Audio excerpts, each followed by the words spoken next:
Hello, everyone. This question is from Paul in Syracuse, New York. Paul writes, Mr. Hershey, I saw you on the Real Talk with Eric show, and I was blown away by your knowledge. I loved your comments about Venezuela. How do we stop our country from turning into Venezuela? Paul, right now our country is in trouble. It is so far away from what the founders intended it to be.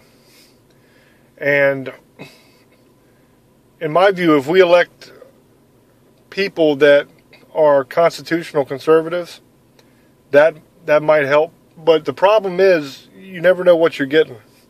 Lots of times we think we're electing people that are going to follow the Constitution, and then they don't. Really, the only way that we're going to fix this mess and get things back to the way they're supposed to be, the way the founders of our country intended them to be, is by using the Constitution itself. The Constitution in Article 5 gives us, as states, the power to have a convention to alter the Constitution. There's the normal amendment process that goes through Congress and then has to be ratified by the states. But this is what it is an Article 5 convention. And what that is the states call the convention themselves, with no input from Congress, no input from the president, no input from the judicial branch. It's the states calling the convention. And then they can make changes to the Constitution by themselves, basically. And it never has to be ratified by Congress. It just gets voted on. Whatever the results of that convention are, get voted on by the states. And that's how it works. I think that's the only way we're going to get this thing back to the way it's supposed to be. If we call a convention of states and we say the federal government can only be responsible for foreign affairs, the military, and trade. That's it. That's what our Constitution gives them power over. Everything else goes back to the state governments. If we do that, we will be a lot freer, and our country will be a lot better because it'll return to the way it was intended to be by the founders. A lot of people think, oh my God, we can't have a convention of states because if we do that, they're going to pass some crazy stuff and put in the Constitution. You know, these liberals are going to put crazy, they're going to take away our guns, they're going to do this, they're going to do that. That can't happen because you still have to have the same 3/5 majority that you have to have for the regular amendment process. So that will not happen. A majority of the states is required to pass any amendment. The other great selling point, I think, of an Article 5 convention and bringing things back to normal is it doesn't matter if you're a far-right conservative or a far-left liberal.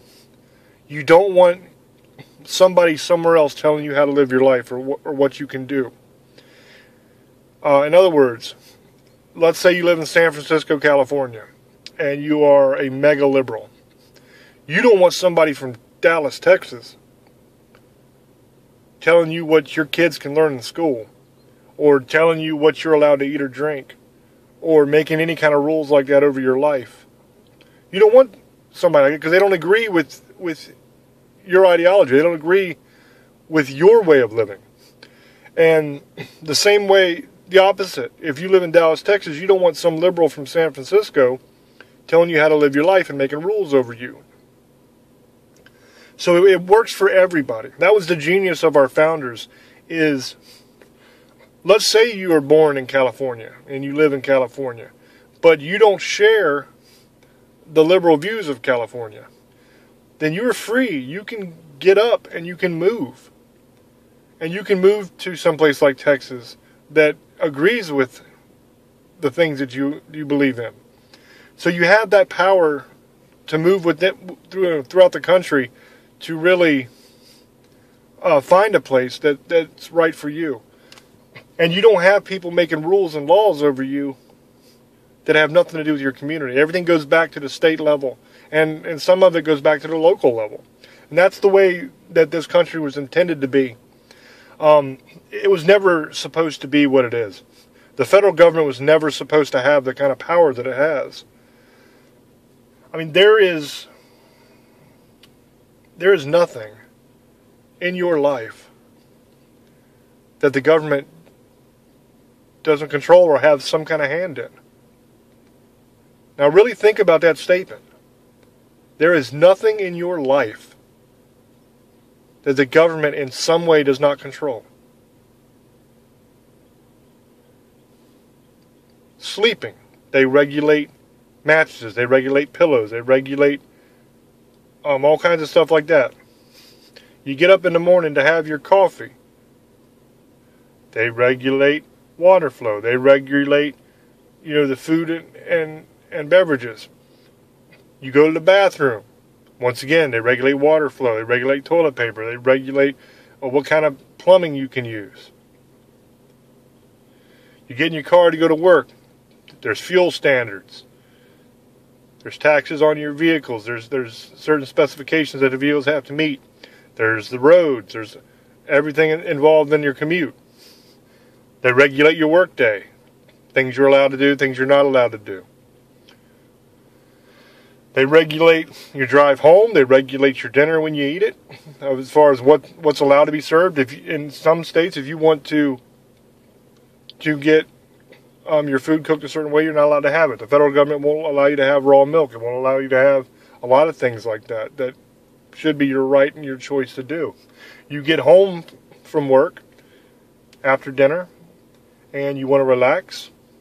The government regulates your relaxation time. They regulate what you can smoke, what you can drink, what you can put into your body. They regulate what you can watch, what you're allowed to see. They regulate what websites you're allowed to go to.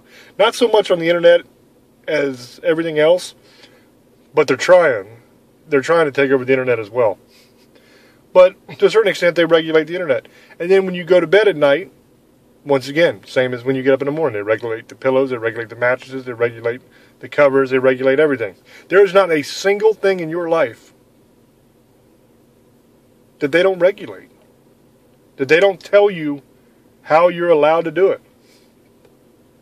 And if you think that a group of men who are willing to fight and die, that went up against the greatest empire the world has ever known at the time, England, if you think that they would stand for an all-powerful federal government that took away the religious freedoms of their citizens, that tried to take away the gun rights of their citizens, that regulated and had a say in every single thing they did, there's no way in hell that our founders would put up with this nonsense.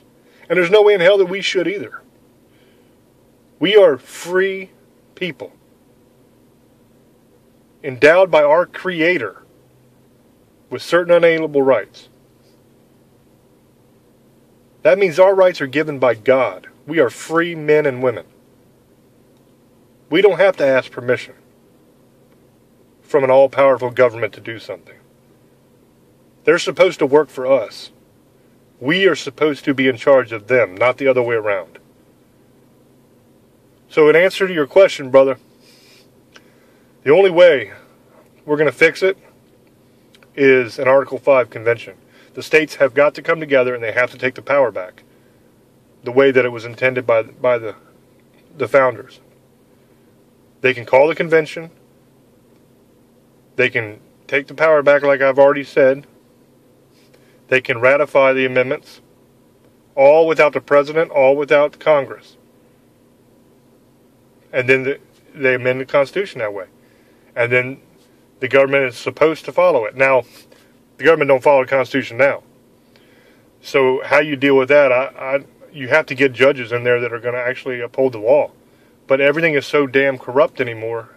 I mean, it's just insane. So that's my answer kind of complete answer to the question. Raised some more questions, but that's all right. I love you, brother. I love all you guys. Thank you so much for all your love and support. And keep reading. Thank you.